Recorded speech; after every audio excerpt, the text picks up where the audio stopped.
Allah tacaala waxaan tijaabin doonaa saacadan iyada ah. Halkan waxay ku leedahay power on.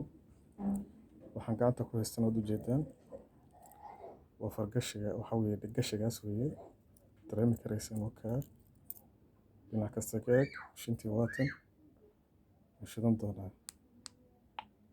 waa noo shidan tahay, shintii way noo shidan tahay insha Allah tacaala. waxaan samayn doonaa marka ila soco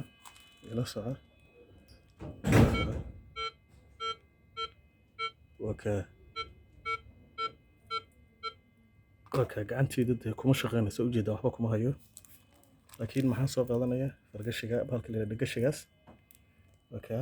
waa dahab caadi ah.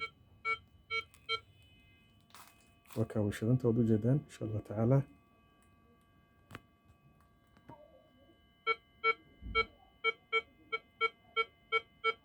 aad baan idiin salaamayna insha Allah tacaala saaxiibayaal. ka bogasho waan iyo adeeg waan insha Allah tacaala. waan rajaynaynaa inaan ka wada faa'iideysan doono insha Allah tacaala. aad baan idiin salaamayna. asalaamu calaykum waraxmatullahi tacaala wabarakaatuh.